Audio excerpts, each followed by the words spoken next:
warahmatullahi wabarakatuh. Oke, ini adalah pertemuan kita di kelas 9. Selamat untuk kalian semua yang sudah naik kelas, dan jangan berpuas diri dengan nilai yang ada. Silakan kalian cek nilai matematika dapat berapa. Dan kalau dapat nilai 70 itu jangan senang dulu, karena itu nilainya C. Sementara nilai yang harus kalian dapatkan adalah A dan B, ya. Dan banyak dari kalian yang dapat D itu nggak tuntas, ya. Jadi mohon diperhatikan untuk semester ini supaya nilai kalian lebih baik lagi, karena ini akan menentukan kelulusan kalian, ya. Sudah saya peringatkan kemarin, ya. Dan banyak yang naik kelas dengan bantuan, artinya dengan berbagai pertimbangan, bukan bantuan, dengan berbagai pertimbangan. Jadi naik dengan pertimbangan jangan bangga, ya kan, justru harus berhati-hati.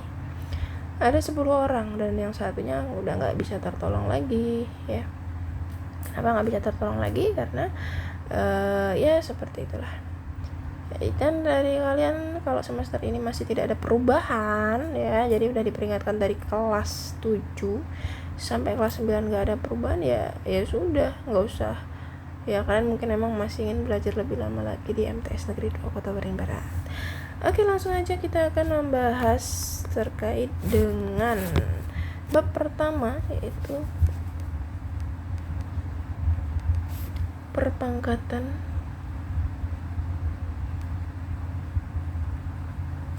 dan bentuk akar.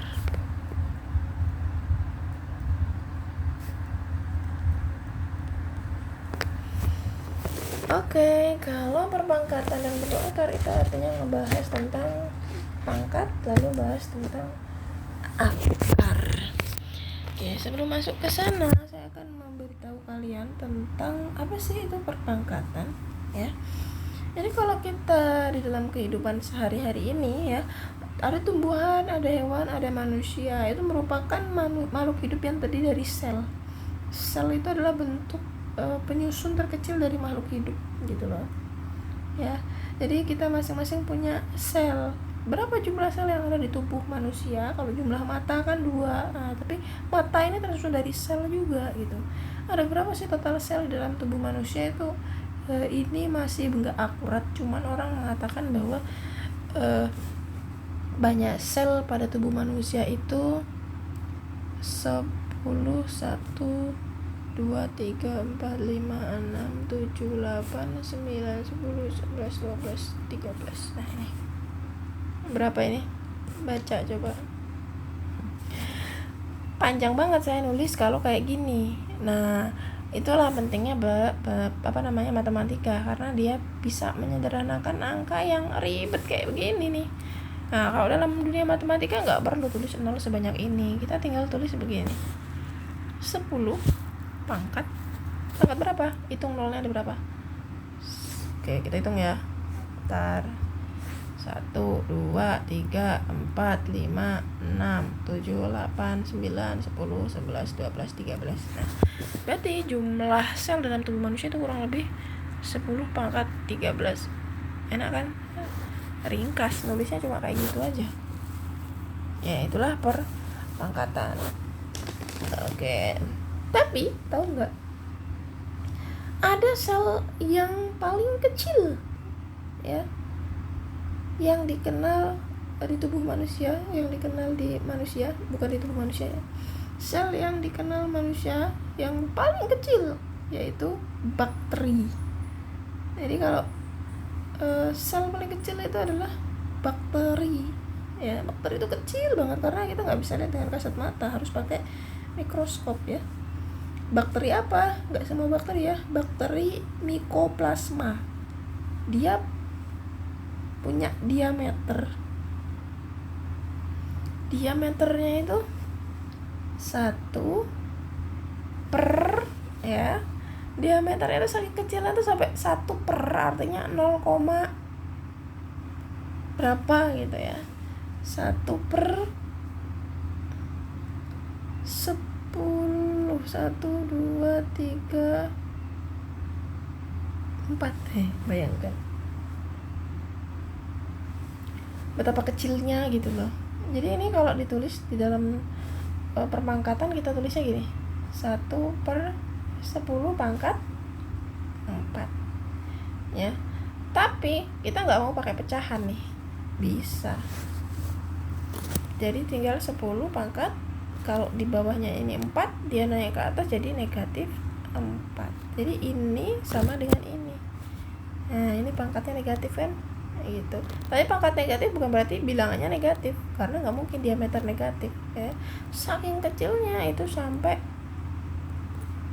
seper ini, atau kalau kita tuliskan ini, kita tuliskan dalam bentuk 0, itu jadi 0,0004 ya kan ya. Nah ini ditulis sama dengan 10 pangkat negatif 4 gitu, nolnya ada 4. Sebenarnya bukan nolnya ada 4, ngitungnya itu bukan nolnya ya. Kalau bilangannya berkoma kayak gini, ngitungnya nih ada berapa angka di belakang koma. Ada 1, 2, 3, ada 4 angka, makanya dia pangkat negatif 4. Jadi kalau nanti kalian lihat misalnya 0,00025, jangan hitung nolnya ya. Nanti kalau hitung nolnya kalian jadi nulisnya berapa?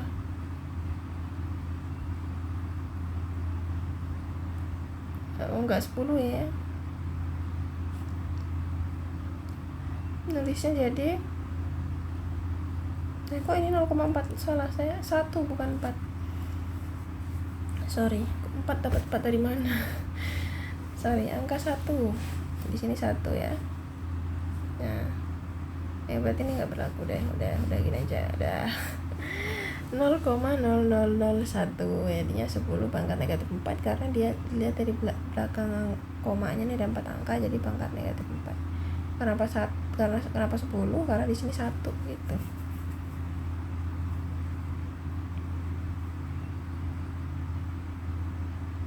Oke, next. Oke, itu tadi baru pengenalan terkait dengan perpangkatan ya. Sekarang kita akan masuk ke pembahasan yang sebenarnya. Yang A, bilangan berpangkat. Bilangan berpangkat. Oke. Suatu bilangan dapat dinyatakan dalam bentuk bilangan berpangkat. Misalnya 10 pangkat 3 itu artinya 10 kali 10 kali 10 sebanyak 3 kali ya, sama dengan 1000 ya kan. Nah artinya kalau A pangkat N itu artinya A dikali A sebanyak N kali ya, kali terus A sebanyak N kali. Kalau N nya 7 ya berarti A nya kali sebanyak 7 kali, seperti itu. Nah jadi ini ya. Oke, bilangan berpangkat 9 pangkat 3 misalnya, 17 pangkat 4, 20 pangkat 5 itu dinamakan bilangan berpangkat sebenarnya. Apa itu maksudnya bilangan berpangkat sebenarnya? Yaitu bilangan yang diperoleh dengan melakukan perkalian secara berulang. Adapun bilangan berpangkat misalnya 2 pangkat min 5, 7 pangkat 0, 3 pangkat 1/4. Nah kita lihat ini bilangannya nggak normal semua ya kan, bukan bilangan bulat gitu ya. Nah ini dimakan dengan bilangan berpangkat tak sebenarnya. Ini bilangan berpangkat sebenarnya. Ini bilangan berpangkat tak sebenarnya. Tak sebenarnya.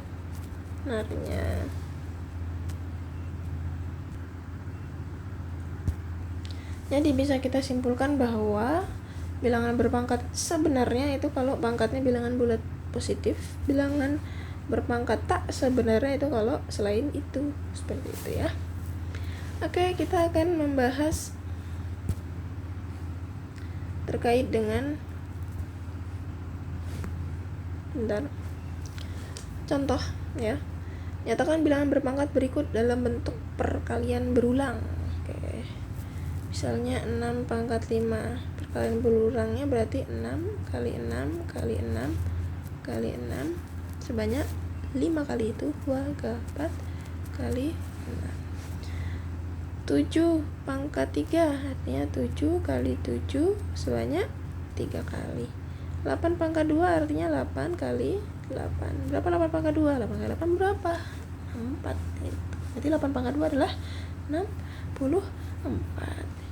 Nah kalau negatif misalnya pangkat 5 ya, berarti tinggal negatif 3 kali negatif 3 kali negatif 3 kali negatif 3 sebanyak 5 kali itu nggak muat negatif 3 ya, seperti itu seterusnya. Lalu kalau menuliskan dalam bilangan bentuk berpangkat gimana? Oke, misalnya ada angka nih, angkanya nih misalnya 7 kali 7 kali 7 kali 7 kali 7. Ini gimana? Ini berapa pangkat berapa nih? Artinya nih 7 pangkat berapa angka 7-nya? 1, 2, 3, 4, 5. Artinya 7 pangkat 5. Kalau ini min 5 kali min 5 kali min 5 kali min 5 misalnya. Berapa ini? Artinya min 5 pangkat 1, 2, 3, 4 pangkat 4. Kalau ini 1/7 kali 1/7 kali 1/7 berapa? 1/7 pangkat 1, 2, 3. Ada 3, berarti pangkat 3. Nah seperti itu, bisa dipahami ya. Kalau menentukan nilainya berarti tinggal dikalikan. Misalnya 7 pangkat 5 berapa? 7 pangkat 5 tinggal kalian hitung. 7 kali 7 berapa? Hasilnya kalikan lagi 7, kalikan lagi 7, kalikan lagi 7, seperti itu. Oke, sampai di sini penjelasannya. Silahkan kerjakan latihannya. Sekian, wassalamualaikum warahmatullahi wabarakatuh.